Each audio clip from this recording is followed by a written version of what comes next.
Dunia pernah berada di ambang kehancuran. Dari dasar Samudra Pasifik muncul raksasa bernama Kaiju. Kaiju menghancurkan kota demi kota tanpa ampun. Senjata modern tidak mampu menghentikan mereka, sampai akhirnya manusia menciptakan harapan terakhir, yaitu Jaeger, robot raksasa yang dikendalikan oleh dua pilot melalui koneksi pikiran. Dengan pengorbanan besar, umat manusia berhasil memenangkan perang. Portal Kaiju ditutup dan dunia perlahan kembali tenang. Kota dibangun ulang, luka perang ditutup dan manusia mulai percaya bahwa ancaman itu telah benar-benar berakhir.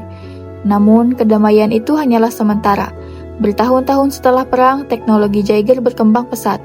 Robot-robot baru dibuat lebih canggih, lebih cepat dan lebih kuat. Tapi tanpa disadari, kepercayaan berlebihan pada teknologi justru membuka pintu bagi bahaya yang lebih besar. Karena kali ini musuh tidak datang dari laut, melainkan dari kesalahan manusia itu sendiri.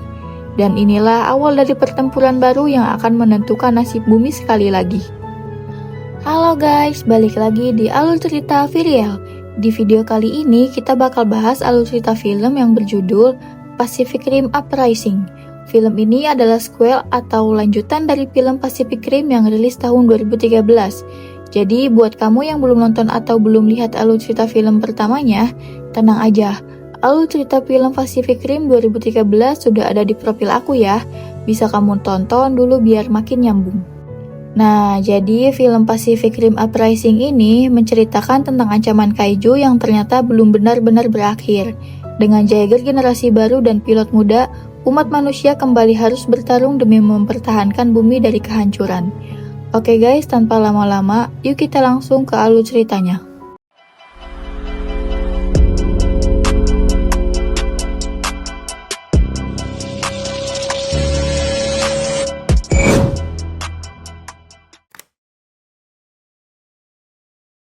Film dibuka dengan suasana dunia yang terlihat sudah tenang setelah kemenangan manusia melawan kaiju bertahun-tahun lalu. Portal antara dimensi di dasar laut memang sudah ditutup. Kaiju tidak lagi muncul, dan manusia merasa ancaman itu sudah berakhir. Jaeger yang dulu jadi simbol penyelamat umat manusia kini lebih banyak dijadikan alat patroli dan pamer teknologi. Dunia seolah percaya bahwa masa depan sudah aman. Cerita kemudian beralih ke sosok Jack Pentecost, putra dari legend Pipidaisi Marshal Pentecost. Berbeda dengan ayahnya yang disiplin dan penuh tanggung jawab, Jack justru hidup bebas dan agak sembrono. Ia tidak lagi bergabung dengan Pipidaisi, malah hidup dari mencuri komponen Jaeger bekas untuk dijual di pasar gelap. Jack terlihat cuek, tapi sebenarnya ia masih menyimpan luka batin setelah kehilangan ayahnya di perang kaiju terakhir. Suatu hari, Jack tertangkap basah saat mencoba mencuri bagian inti Jaeger tua. Di tempat itu, ia bertemu dengan seorang gadis remaja jenius bernama Amara Namani. Amara ternyata berhasil merakit Jaeger kecil buatannya sendiri hanya dari barang rongsokan. Jaeger itu memang tidak sempurna, tapi cukup untuk menunjukkan bahwa Amara punya bakat luar biasa sebagai pilot dan teknisi. Aksi mereka ketahuan polisi. Jaeger kecil Amara ngamuk, menyebabkan kejar-kejaran dengan polisi. Jack dan Amara akhirnya ditangkap dan dibawa ke markas Pipidaisi. Disinilah hidup Jack mulai berubah. Di markas Pipidaisi, Jack bertemu kembali dengan Mako Mori, mantan rekan ayahnya yang kini menjadi salah satu pemimpin tertinggi Pipidaisi. Mako sangat kecewa melihat Jack yang menyia-nyiakan warisan ayahnya. Ia memberi Jack pilihan tegas, kembali bergabung dengan Pipidaisi sebagai instruktur pilot atau dipenjara karena pencurian Jaeger. Jack akhirnya menerima tawaran itu, meski awalnya dengan setengah hati. Amara juga dibawa ke Akademi Pipidaisi untuk dilatih secara resmi. Di sana mereka bertemu dengan generasi baru pilot Jaeger, anak-anak muda yang penuh ambisi tapi minim pengalaman tempur nyata. Kemudian Jack dipasangkan dengan Ned Lambert, mantan pilot Jaeger yang kini jadi instruktur. Hubungan mereka tidak akur sejak awal. Ned menganggap Jack tidak disiplin dan tidak layak menyandang nama Pentecost, sementara Jack merasa Ned terlalu kaku dan sok idealis. Ketegangan di antara mereka terus terasa. Sementara itu, di markas Pipidaisi sedang berada di fase perubahan besar. Perusahaan teknologi bernama Shaw Industry memperkenalkan program Jaeger drone tanpa pilot manusia. Teknologi ini diklaim lebih aman, lebih efisien dan tidak membutuhkan koneksi drift yang beresiko. Banyak pihak mulai berpikir bahwa pilot manusia sudah tidak diperlukan lagi. Di balik layar, Dr. Newton, ilmuwan eksentrik yang dulu membantu mengalahkan kaiju, kini bekerja sama dengan Shaw Industries. Newton terlihat sangat antusias dengan teknologi baru ini, meskipun sikapnya terasa aneh dan terus obsesif. Latihan para kadet berlangsung keras. Amara sering diremehkan karena usianya masih muda, tapi Jack justru melihat potensi besar dalam dirinya. Perlahan Jack mulai berubah. Ia mulai peduli, mulai serius melatih para kadet, dan mulai menerima kembali tanggung jawab yang selama ini ia hindari. Di saat dunia merasa paling aman, sesuatu yang tidak terduga terjadi. Salah satu Jaeger drone tiba-tiba kehilangan kendali dan berubah agresif. Bukannya hanya satu, tapi seluruh jaringan drone Jaeger mulai menunjukkan perilaku aneh. Sistem keamanan Pipi Daisy tidak bisa mengendalikan mereka. Dunia yang tadinya percaya pada teknologi kini mulai panik. Pada scene ini, kekacauan semakin besar. Kaiju baru muncul, bukan dari portal laut, tetapi dari Jaeger drone itu sendiri. Terungkap bahwa kaiju telah menyusup ke dalam sistem manusia, memanfaatkan teknologi untuk bangkit kembali. Serangan kaiju ini menewaskan banyak orang dan memaksa Pipi Daisy mengerahkan Jaeger berpilot manusia lagi. Jack dan Ned akhirnya kembali ke kokpit Jaeger. Bersama-sama dipaksa bekerja sama meskipun belum sepenuhnya selaras. Pertarungan berlangsung dengan kacau. Kaiju ini berbeda dari sebelumnya, lebih cepat, lebih pintar, dan lebih terkoordinasi. Di tengah kekacauan itu, Makomori tewas, menyebabkan kehilangan besar yang mengguncang Jack dan seluruh markas Pipi Daisy. Kematian Makomori menjadi titik balik bagi Jack. Ia menyadari bahwa ancaman kaiju belum berakhir, dan kesalahan manusia sendirilah yang membuat jalan bagi kehancuran baru. Dunia kembali berada di ambang kehancuran, dan Jack yang akhirnya siap berdiri di garis depan, bukan lagi sebagai anak seorang legenda, tapi sebagai pemimpin masa depan. Setelah serangan mendadak yang menewaskan Makomori, dunia kembali berada dalam keadaan darurat. Pipi Daisy yang sebelumnya percaya penuh pada teknologi drone, kini lumpuh. Semua sistem otomatis dimatikan, dan satu-satunya harapan umat manusia kembali pada Jaeger berpilot manusia. Kini, Jack benar-benar terpukul. Kehilangan Mako bukan cuma kehilangan rekan ayahnya, tapi juga satu-satunya orang yang masih percaya bahwa Jack bisa jadi pemimpin. Rasa bersalah terus menghantuinya, karena ia merasa terlalu lama lari dari tanggung jawab. Di sisi lain, Dr. Newton mulai menunjukkan perubahan sikap yang makin mencurigakan. Ia terlihat gugup, sering bicara sendiri, dan seperti menyembunyikan sesuatu. Ned mulai curiga bahwa kebangkitan kaiju ini bukan sekedar kecelakaan teknologi. Kemudian, markas Pipi Daisy menemukan fakta mengejutkan. Ternyata kaiju bisa mengendalikan sistem Jaeger drone dari dalam. Karena ini, teknologi drone tersebut mengandung sisa jaringan kaiju yang dulu diteliti oleh Dr. Newton.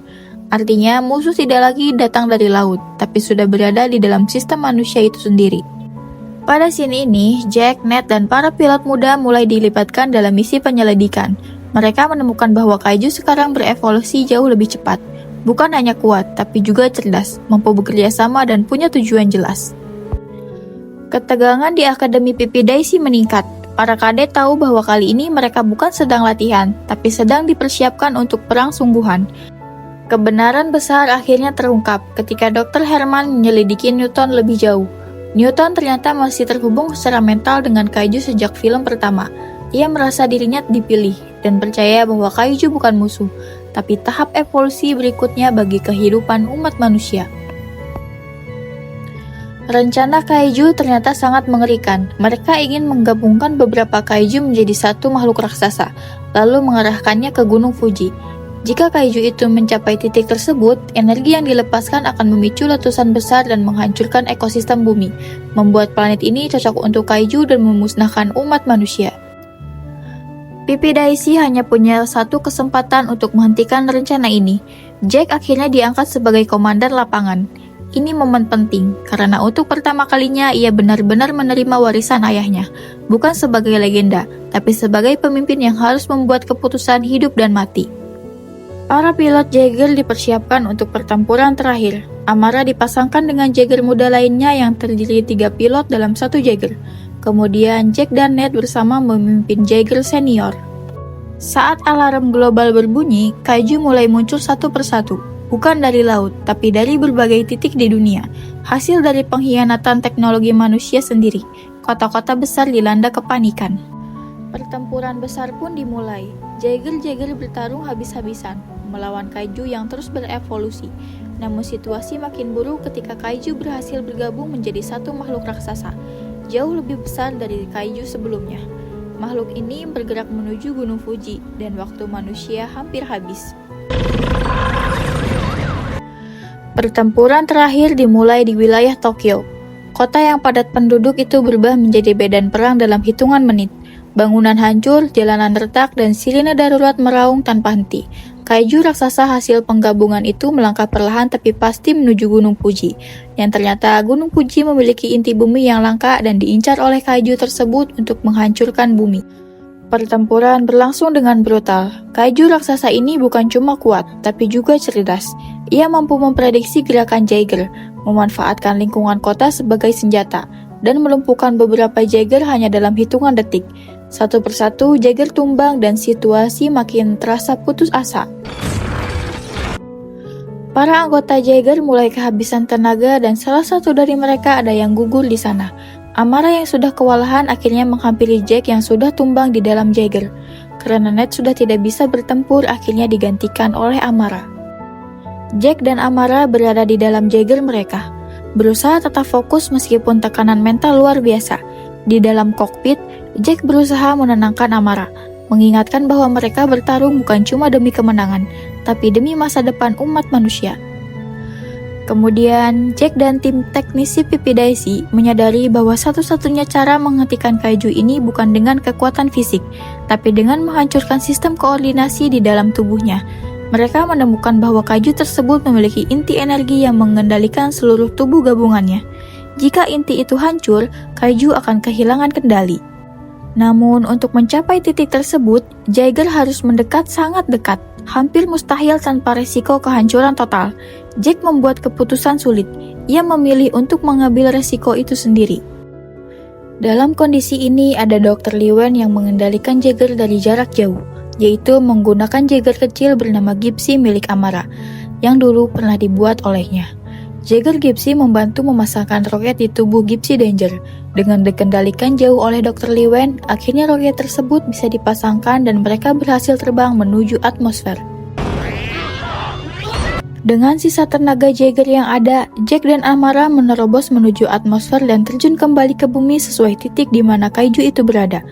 Mereka akan meledakkan kaiju tepat berada di atasnya, karena hanya hal itulah yang bisa membunuh kaiju.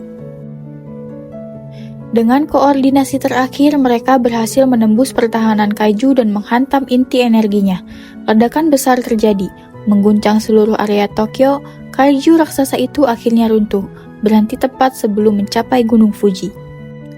Film ditutup dengan narasi bahwa selama manusia bersatu dan belajar dari kesalahan, tidak ada ancaman yang tidak bisa dihadapi, bahkan dari monster besar kaiju sekalipun. Pertempuran memang telah berakhir. Kaiju berhasil dihentikan, dan bumi kembali selamat untuk sementara waktu. Kota-kota hancur mulai dibangun ulang, dan umat manusia sekali lagi belajar dari kesalahan mereka sendiri. Meskipun portal telah ditutup dan kaiju dihentikan, satu hal tetap jelas. Selama manusia terus bersatu dan waspada, harapan akan selalu ada. Karena perang mungkin usai, tapi kewaspadaan tidak boleh pernah berhenti. Dan di dunia Pacific Rim, selama lautan masih bergelombang, ancaman bisa datang kapan saja. Oke guys, itulah tadi alur cerita film Pacific Rim Uprising dari awal sampai akhir. Terima kasih buat kalian yang sudah nonton video ini sampai selesai. Semoga alur ceritanya bisa bikin kalian kebayang lagi serunya pertualangan Jaeger melawan kaiju. Kalau kalian suka konten alur cerita film seperti ini, jangan lupa like, subscribe, dan share video ini ke teman-teman kalian ya. Sekecil apapun dukungan kalian, tapi sangat berarti buat perkembangan channel alur cerita Virial. Tulis juga di kolom komentar film apa lagi yang pengen kalian bahas selanjutnya. Terima kasih sebelumnya sudah menonton alur cerita Virial. Semoga kalian sehat-sehat selalu. Sampai ketemu di video alur cerita berikutnya. Bye-bye!